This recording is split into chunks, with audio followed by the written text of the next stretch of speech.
somebody hear me say. Live? Okay. Hello. Welcome to another episode of TFB Thinks. Once again, I'm Russell Dolag here with my good friends. Let them introduce themselves. Hello, I'm Sammy from Chuk. I'm you from Chuk. Okay, our podcast today will just be talking. I just want to remind everybody that the opinions and views expressed here on Forward are not necessarily those of the fourth branch, but just our own personal individual views. Yes. Please don't come and sue us for having opinions. Don't be like that. It's rude. Also, before we go any further, just apologies to those who tuned in with us last time. We had Yes. some technical difficulties that we weren't aware of. Yeah, Apparently, it was one-sided audio, so it's a little embarrassing. Apologies thanks for joining that. us, guys. All right, should we just jump into it? Let's jump in. Okay, let's start off. This will be a little different. We just want to start talking about this year in review 2016, what to expect and what we're thinking about doing. So first off, we will be trying to partner up with We Are Oceania. They will be having a monthly newsletter, and they've asked us to join them and probably submit something to their newsletter, which will be sent out. And I think they're giving us like a small column to do a story. I think it's also online as well because there's a blog page on their website, Mm. and all I was told is it's gonna be like a newspaper, like complete newspaper style Right. paper. This is really good news for us. It's another avenue for us to communicate with people, and especially with the group WOW, because they're Yes. doing a lot of good work. It's quite an honor. Yeah, it's a really good. Hope we don't disappoint. Hopefully, it's both mutually beneficial for Right. both sides. As long as we can connect with the people, Right. we're going to try whatever we can. All right. Next thing up there is this year we'll be trying to do some more videos. We're Yes. a little more focused on videos, New projects. articles here and there, especially with WOW. But the videos that we're going to be trying to make are about history, specifically trying to rewrite our history or retell our history. Because over time, we've noticed that most of our history has been written by outsiders or foreigners, which is not a bad thing, No. but it's a little one-sided. And we want to try to jump in there and see what we can do.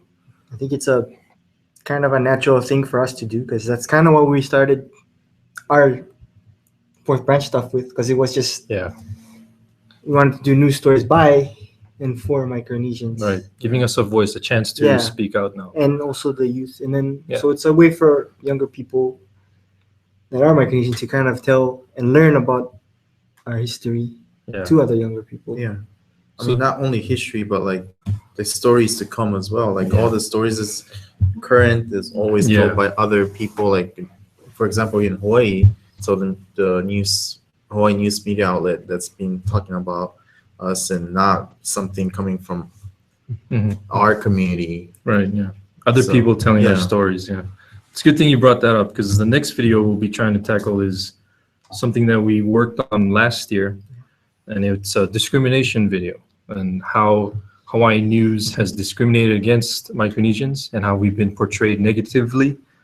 And we had a poll out on our website, and like 95% of respondents said, yeah, we're being portrayed in a very bad way here.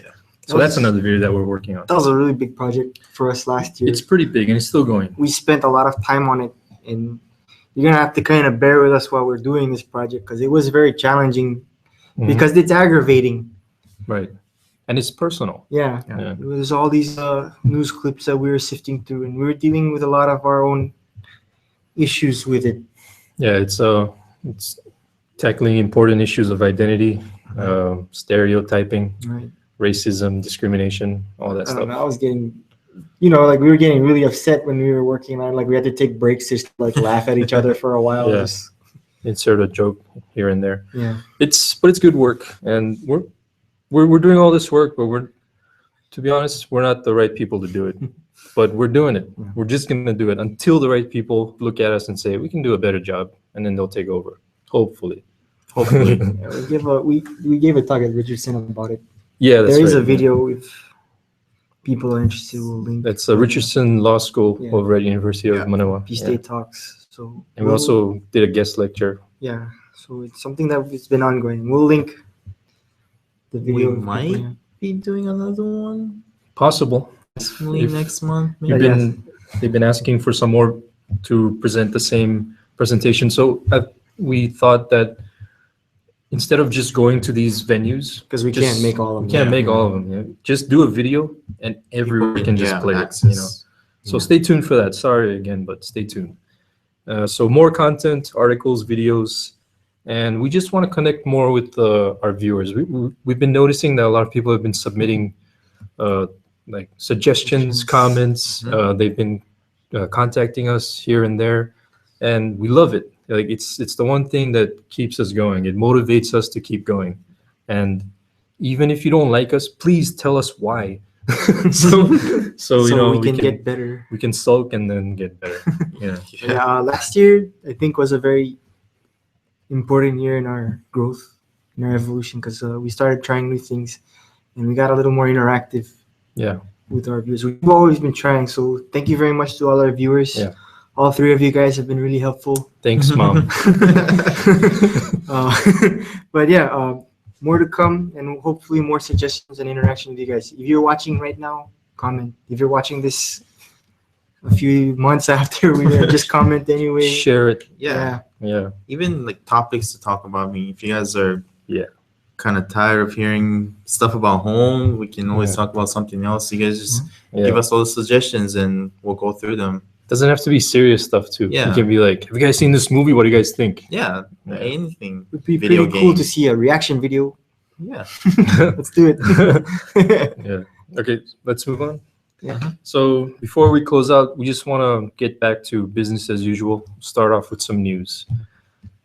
First on the agenda, FSM Resolution was introduced a month ago. Oh, It blew up. So the resolution, Yep.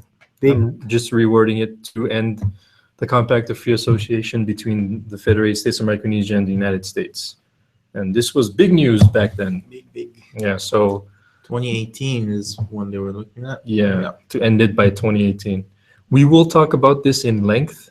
Hopefully we can get more people on the panel so we can have a more diverse perspective. yeah, more diverse perspective. But we just want to let you guys know that we are aware of it.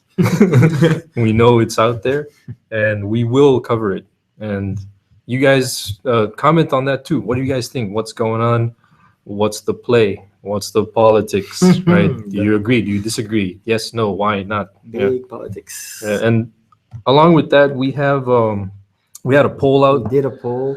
We On did the a page, poll. it's still up there if you Yeah. want to vote on it. Yeah, We're still waiting. the poll, it's simple. Should the FSM terminate the Compact of Free Association? We'll probably include a link. Mhm. Go there. We've had Let me read it. close to Like, 100 yeah. people. Yeah, Yeah. close to about 90 something, and the largest amount of votes. Should the FSM terminate the Compact of Free Association? The biggest number was 40%. No, Yeah. our best chance of development is with the U.S. through the Compact. There's different answers there, though. So Yeah. survive financially without it. That was 26%. Yeah. And then there's Alright. a bunch of different ones like, yes, it's unfair, and the reason why the FSM can't develop, they had 9%. Mhm. 5% said yes, the compact is a form of colonization, which is pretty interesting. Interesting. 9.47% just said they didn't know enough to answer. And then Mhm. we had 9% others. Yeah. Yeah. So, yeah, we are aware of this. And hopefully we can cover it sooner than later. Yeah. Yeah. It's really hard right now not to just open the whole can. And I really want to talk about it, Yeah. but I don't think we have enough like brain power here to really talk about it. It's too much. There's a lot surrounding it, though, I'll say. It's politics. And It just is. keep in mind, it's a resolution. So Yeah, it's just a resolution for now. It's just a political opinion. Yeah. It's not a bill. It's not a law. but let's You guys want to move on? let's Okay. move on before we Yeah. start. All right. Moving on. A study came out. 2015 was the warmest year on record since recording started in 1880, I believe. We're So, talking globally. Right? globally, the whole world. This was the warmest year in Earth's history. It was pretty hot. Interesting. Like, well, the weather too this year was It's pretty crazy. All Yeah. those storms and Yeah. typhoons, droughts. So it was the warmest year, and Well, there's other weather stuff going on. Like right now, there's the blizzards. oh, yeah. Yeah. It's like there's supposed to be drought. droughts all throughout Micronesia. Yeah. So it's just severe weather, severely dry or severely cold. Yeah. And related to the heat is the Zika virus, Right. spread through mosquitoes, and it's not particularly serious to people. It'll give you aches, and I think it was fever-like symptoms. But the big problem with it is if you're pregnant and you contract the virus, It's very bad. then your child has a chance of being born with a small brain. Yeah. Before we continue, for the benefit of our viewers, what does the weather have to do with mosquitoes and Zika? Great question, Russ. Well, the Zika virus is transferred through mosquitoes, right? And mosquitoes thrive in warm weather. Right. Ding. So that's pretty much it. Where did the virus start? Somewhere in Brazil. This is where it's originating from. But Okay. the virus itself came from Africa, but this particular strain is coming from South America. And then it went into North America. And then recently it hit the Pacific, Yeah. Samoa to be specific. But Yeah. the warm weather in North The America, Yeah. Yeah. So the if it had gotten colder sooner, yeah. it would would've, have yeah. stopped in North Yeah. America. So the spread is going to be just around the equator, around that belt, because of the warm weather. Yeah, Right. can So thrive. it'll thrive more. I've been to Punta. Yeah. And related to this is we are expecting droughts. So it's bad for the virus because less water, less mosquitoes. Yeah. But then again, the warm weather, I don't know. I'm not too sure about it. Well, but people will have their watersheds to yeah. whatever to Yeah, it's true. Yeah. but we'll see. Hopefully, Hopefully it doesn't spread because if you're pregnant and then there's a chance if you get infected with it, then your child might have let's abnormalities. just Yeah. remember how to fight mosquitoes. Right. Yeah. Empty the standing water in areas. and Right. Yeah. use Repellents and repellent and Senko if you guys have. and I think we bring it up also. It's because this virus has already been in Micronesia. It was in Yap. Yeah. It spread in Yap, but it wasn't serious. So it can get there because it has already been there. So just heads up, stay tuned, check, look for it, and be aware. Yeah. Anything else you guys want to? Nope. Good. Just stay healthy. I hate guys. mosquitoes. Yeah, I hate viruses. Yeah. Try not to get sick in general. All right, next story. We're going to Palau.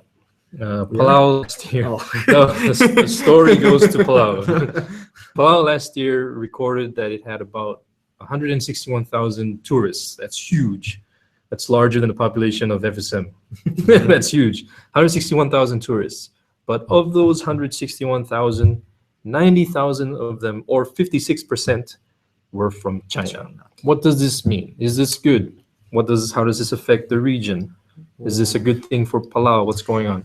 I mean, Palau's been getting a lot of exposure. Like even in the U.S. side, like they've been featured on Good Morning America and a couple of other Best places to dive. news outlets and whatnot. I don't know how it's gonna affect the Micronesia region as a whole, but I think it's a good start. I guess. We need to bring up that other news story from a year ago What was that? about just the Chinese going to Palau. And That's there was right. that big issue. Totally They had to forgot. cut Yeah. back on them actually, Yeah, they had to limit flights coming in from. and there was issue with people living in, was it Koror or something? They couldn't afford to live there anymore. Or like they couldn't. because of the influx of tourists. Yeah, and then there's just a matter of the infrastructure of the island being able to handle the number of Chinese tourists that wanted to go into Palau. That's a good point. And And- Palau doesn't have a particularly large population. Yeah. Was it like 15 to 20,000 people? So like they're Yeah. disrupting. They might be disrupting like the way of life for the people there. Especially like if you're just living around the area and you're not really a tourist, but then you're getting all these like you're gonna have another Waikiki down there where Is that particularly a good thing or a bad thing? I don't know. I mean, It depends on how Palau handles it. the closest thing we have right now is Guam. Yeah, that's a good point. Yeah. So using that as an assessment, like as a comparison, what do you guys think about Guam's tourism industry? And that might be reflected on how where Palau is trying to go to. I don't know. That's up for Palau to decide. But I have heard some things like those small mom and pop store owned by Chinese people. A couple of years ago, it was a small store. Recently, a couple of my friends went back, and they now see that it's like a big retail business. That's interesting. It'll be interesting to see like if foreigners can start businesses in Palau. I don't think they can. Well, but they do have the land leasing agreement of 99 years, was it? Well, there's a lot of stores like that in all over. Yeah, it's I guess we have to be careful. Like, there's a lot of money to be gained from tourism, but we have to be careful because it could lead to people scooping up our islands, probably trashing ecosystems. Yeah. But then you might also have a situation where, like here in Waikiki, where it's really nice for them, but then the actual native Hawaiians living in Waianae, like, yeah, that's another great point. Don't have a place to live on their own island. I mean, recently in Guam, going back to Guam, they just put out a survey that most of the homeless in Guam are Chamorros, right? And then Russell mentioned most of the people living out in the corners of the highlands in Hawaii are the natives, like the locals. The tourism industry. Yeah, tourism. Well, just the fact we're island too, but the cost of living here went up. Yeah, and just because renting, owning land, it's just so expensive. It means it's an island. Right. It's pushed all the people who were here first. It pushed them to the corners. Yeah, and then when was it just recently? Like, they're pushing all the homeless people out because the tourists can see them. Yeah. Not only just homeless themselves, but even facilities like shelters are getting shut down soon to be because they're prioritizing the tourism industry. Yeah. So going back to that though, going back to Palau, specifically Chinese tourists, what does that say about politics? What does that say about the future of tourism? Like, everyone's scared of the red menace, or what? I shouldn't have said that. Let's talk about the app a little bit too. Yeah. Okay. ETGs. Yeah, I was gonna get right to there. Go ahead. Yeah. Well, China is just trying to get where it can to get money. I mean, are they trying to get money? Is it money and is it tourism guys as politics? Yes. I mean, politics guys as tourism. I think it's politics. Yeah. I don't think they particularly need us to make money, right? I think it's just politics. If you look at the North Pacific, that's U.S. territory. So they're just sending tourists, like, how many thousand? 90,000 tourists. 2 of them are spies. No. Like, yes. I'm just taking pictures. I mean, kind of going back to the whole Palau having a lot of Chinese tourism, but I know Palau has better ties to Taiwan too. So is it like Taiwanese? I think this is mainland China. Yeah. Mainland China. I could be wrong. Yeah. But if it was Taiwan, then what do you guys think about that? I mean, pretty good relationship. Taiwan and China, aren't they going through that agreement thing too? Like, if this might make or break their relationship type of thing. Yeah, that's another. And they're both stepping into our region all over. Very different kind of conversation for Taiwan. Yeah. Yeah, I don't know. I don't have anything else to say about this. Well, I think one thing also is people wanted to know, could we also try to interest the Chinese tourists to go to FSM and the Marshalls and other regions, because Palau is on a financial standpoint and on tourism, they're doing a great job. Yeah, I mean, 161,000 people, 9,000 Chinese. Is that something that we should be looking into? Should we be trying to attract all these tourists to FSM, to Guam? I think they've been trying to attract any tourists. Yeah. I mean, there's just no, like, infrastructure. The runway isn't long enough to take the planes. There's not enough hotels. Yeah. There's not enough. Outside of infrastructure, do we have enough attractions? I think so. I mean, I don't know. Might be kind of hard. In terms of ecotourism, yes, but that's it. It's very limited. Yeah. We don't have shopping. We don't have spas and relaxation stuff like that. Yeah. We don't have those kind of like amenities. It's like a jungle paradise. Right. You go there for the environment, not the adventure tourism. But then Palau's, they got their new, what's the thing over the water? bridge. No. the rooms. Oh, right. The Palau Resort. Yeah. Uh, It's like $1,000 a night. yeah. Have you seen them? They're I've seen the beautiful. pictures. It looks World class. exactly like Yeah. the one from Tahiti. It's world-class resorts. Yeah. And Palau is a world-class tourist destination. Yeah, we're not a world class. We are, but a different world. It could a third be. world. Wait. There was a hotel in Yap that was like 4 or 5 star hotel. Really? Yeah. What happened? I don't know. I don't know about it. I can't speak on it yet. Also, like Palau has, it helps that China Airline flies. Yeah. Direct flights. Yeah. Great point. That's That's what I. Local airline. I mean, Pohnpei tried with Japan Airlines, but I think that didn't go through Yeah. as well. That's when they were renovating the whole. I think you need to build interest first Yeah. before you When I was can. in Chuk, there's a lot of German tourists. German tourists. Europeans, I think. It's interesting. I remember a couple of Russian fishermen that comes every year. Every year. Remember, like, You're talking before- about Chuk? Yeah, Chuk. When I was a kid, it was like mostly Japanese tourists, like in Pohnpei. Yeah. Now This it's like is. shifting. Yeah. I think if you can look at it also, most of the Japanese tourists that go to specifically Chuk, they go there because of the World War II history, right? They're relatives of Yeah. soldiers that. They probably know them. Yeah. But then later on, that generation is going to phase out. Mhm. And then, is there still a generation of Japanese children or tourists who are still interested in World War II history? Not only that, but because my parents are in the tourism industry, especially in Chuk, we're also seeing a decline of people interested in outdoor activities. Really? I mean, for Japanese, I think. Mm.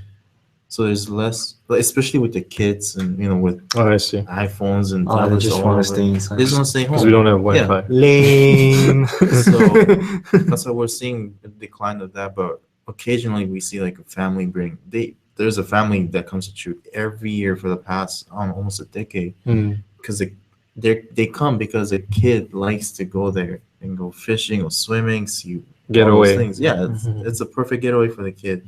But I think we're seeing less of that nowadays. Yeah. How many people want to get away? And Yeah. aside from that, you can get away in Palau instead of taking a plane to Palau, Guam, and then Yeah. Chuk. Yeah, Just go right to Palau, Palau, and yeah. then it's Yeah. right there. it's right there. I think that has to do with it. The location. It's just much Location. Okay, well, I think we've beaten that story Yeah. up. just imagine Yeah. if like tourism goes up after this. We were there. No. Okay, let's go to our last story Yes. that we picked out. The last one we're going to talk about is U.S. fishing treaty. U.S. withdrawing from the Pacific Treaty for fishing. Fishing. Is that what it was? Yeah. Yes. So look up our post about it. Yeah, so U.S. to withdraw from crucial fisheries treaty with Pacific nations. Mind you, that's Pacific nations. It's not just Micronesia. Yeah. So the United States has given the Pacific Island nations notice that it plans to withdraw from the South Pacific Tuna Treaty, one of its most important aid, trade, and geopolitical arrangements with the region. So is this devastating news? What do you guys think? How much of our money is from fishing? I think Fishing license is a pretty big chunk. Yeah. right. Yeah. I think I'm not sure if it was Kiribati or Nauru, but one country in the region takes depends on it. They rely on about 50% of their income comes from the fishing. Yeah. So like this is going out, and how will it affect their economy? How will it affect our economies? And I don't think Palau has to worry too much about that because They closed their they close Waters their already. waters, yeah, and tourism is amazing over there. But for us that need it, what does that mean? Is this real? Is this a trick? What do you guys think? politics again. Is it politics? It's kind of Yeah. interesting coming along with the compact resolution stuff. I mean, they withdraw, but what's in it for U.S.? If I mean, don't get Pacific fish. is the biggest region to fish for, isn't it? Yeah, it's well, one of our commenters, you want to read that out? what's in No, it for the you U.S. Well, let me just read these comments out and let's see what the public's thinking. Okay. So the first comment is, "What a blatant gangster thug bully move." Okay. So it's a bully tactic. Yeah. They're just trying to say, you guys need us more than we need you guys. So Positioning themselves. yeah, political positioning. Yeah. The next comment is, "It's maneuvering. Like, how will they feed their cats without their tuna?" Yeah. Yeah. Good point. That's from a long time follow. Yeah, so there seems to be I don't know, I think it's also just politics. It's part of tactics. It's part of negotiations. But we don't know, because if they did that, what's to say that we can't just go to another country, for example, China, Mm-hmm. and then ask for a fishing treaty with them? You know, Japan's big Japan, fishing yeah. too. I mean, they're already trying to sneak into our water. Right? Australia's there also. So is I it mean, really? It kind of goes back to the topic of terminating the compact. Little bit. Kind of, are they bluffing or Politics. we bluff? I don't Yeah. know. Well, they're gonna have to renegotiate it. Yes, I think they scheduled a renegotiation. It doesn't end this year, but maybe next year. So they have it scheduled down for negotiations, and there's a chance that probably they might renew it. But fishing, man, Who has the better position in this? U.S. Why is that? because they don't really need us. They have other sources of income. It's a huge country. It's the number one. It's the richest country in the world, probably in human history. And that's one of our only resources, and we depend heavily on that for money. A stable resource. Yeah. Mhm. Well, At yeah, the we'll talk about moment, that. It's kind of a dick move. Yeah. It's a bass move. Bold move, Cotton. Let's see if it pays off for them. Is there Before going for freshwater now? Freshwater fish? No. before we jump into whatever, though, thank you, Martha and Sean, for those two comments. Yes, thank you. Thank you for everyone. Yeah. From everyone. To everyone. Yeah. Mhm. I think that's it. Just to run through everything again. The year in review, working with We Are Oceania, rewriting our history, discrimination videos, more content, more videos, more articles. Join us, please. Comment, suggest things, criticize. We love it. And then the news for today, we talked about the resolution. Lightly, it was just a teaser. We'll come back. Yeah, we'll be back. Yeah, we'll have more. We're just getting. It's a very heavy topic, so Yeah, we can't. we'll probably do one whole Yeah. episode. Yeah. Yeah, so that was the resolution for now. The warmest year was 2015 in recorded history, world. Recorded history. So Yeah, Zika virus spreading. Be careful out there. Drought coming to Micronesia for the next 2 months, I think. 90,000 tourists from China going to Palau. Mhm. Is this a good thing? What do you guys think? we didn't even talk about Go ahead. Micronesia dropped 20%. Oh yeah, yeah. Before we start rolling, 20 tourists going into Micronesia dropped by 20% last year. Yeah. Not too confident about those numbers, but even if it was 10%, that's still pretty devastating. Yeah. But then what is the number? I don't know. Like 10% of. I don't know. What if it was 10%? like 10% of people, but It was they like increased. 80 people and we lost 16. Yeah. But what if the ones that we have now are paying like 200% more money? Then it's still not bad. Yeah. Yeah. So it's take what you will from that number. Yeah. And finally, the last thing we talked about is the fishing treaty, U.S. dropping out. So comment. Thank you. Yeah. You guys have any? We hope for a good year. Just want Anything? to do some shout outs to our fan Peter Boone Sana. Hey. Thanks for watching. Real quick to Hiroyuki Mori and everybody at iSolutions. If you're in Chuuk and you need your computer fix, head down to their shop. They'll probably help you out big time. Also to San Lanui at Marshall Magic Creations. Get some cool shirts at their shop. Go check them out for all your Marshallese apparel. Hi, Mom. Thank you for watching. Thank you, everyone, for watching. Hope we got people watching in Japan. You know, all those Chinese people over there, out there. All three of you. All 3 or 4 of you guys. We might have a new apparel coming out actually from that side of the world. Yeah. So we'll keep you guys updated on what happens. I want to shit. I think that's it. All right. All right. We'll see you guys next time. Hey, bro. Or good morning.